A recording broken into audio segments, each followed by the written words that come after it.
বাংলাদেশের হিন্দু সংখ্যালঘু বনাম ভারতের মুসলিম সংখ্যালঘু, সম্প্রীতির বাস্তবতা, ধর্মীয় রাজনীতি ও বহিরাগত প্রভাব। এই ছিল আজকের ট্রেন্ডিং শিরোনাম। বিস্তারিত নিয়ে আপনাদের সঙ্গে আছি আমি মাহমুদ আব্দুল্লাহ।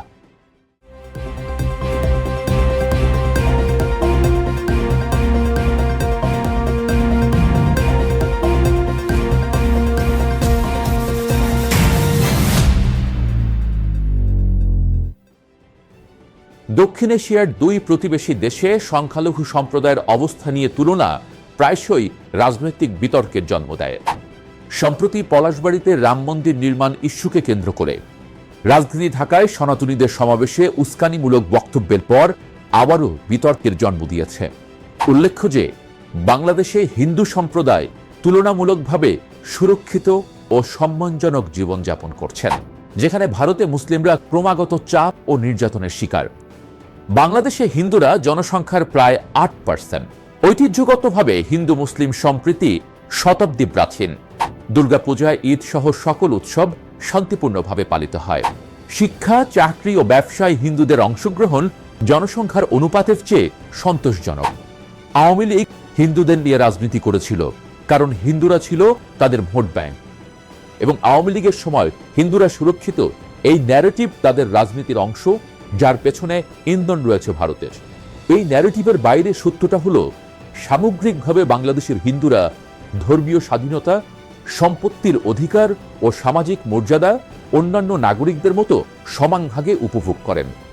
অন্যদিকে ভারতে মুসলিমরা জনসংখ্যার প্রায় 14.2% হওয়া সত্ত্বেও সাচার কমিটির রিপোর্ট অনুসারে শিক্ষা, চাকুরি ও অর্থনৈতিক ক্ষেত্রে পিছিয়ে। হিজাব বিতর্ক, গরু সংক্রান্ত সহিংসতা, লিঞ্চিং এবং সাম্প্রদায়িক মেরুকরণ তাদের জীবনকে অনিশ্চিত করে তুলেছে। সিএএ, এনআরসি এর মতো নীতি নাগরিকত্ব হারানো আতঙ্ক সৃষ্টি করেছে। এর পেছনে ভারতের বিজেপি নেতৃত্বাধীন হিন্দুত্ববাদী রাজনীতির ইন্ধন রয়েছে বলে অনেক বিশ্লেষক মনে করেন। ভারতে হিন্দুত্ববাদী রাষ্ট্র কায়েম করে মুসলমানদের চাপে রাখার মতোই বাংলাদেশেও সাম্প্রদায়িক উস্কানি তৈরি করা হচ্ছে। ধর্মভিত্তিক রাজনীতির ফাঁদে পড়লে দেশে অস্থিরতা কমবে না।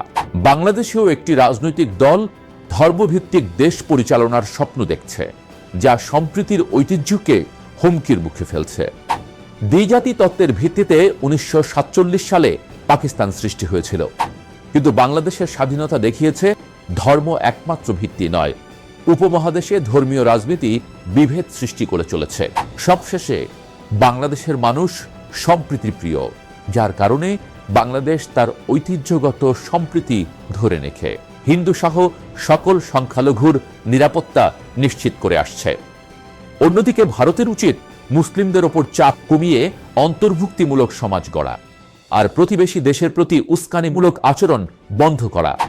ধর্মীয় রাজনীতির ঊর্ধ্বে উঠে শান্তি ও সম্মানের পথে এগোতে হবে দুই দেশকে, তাহলেই শান্তি প্রতিষ্ঠিত হবে, এমনটাই মনে করছেন ভূরাজনৈতিক বিশ্লেষকরা। আজ এ পর্যন্তই। আগামী পর্বে নতুন কোনো বিষয় নিয়ে আবারও হাজির হব। সে পর্যন্ত ভালো থাকুন, সুস্থ থাকুন।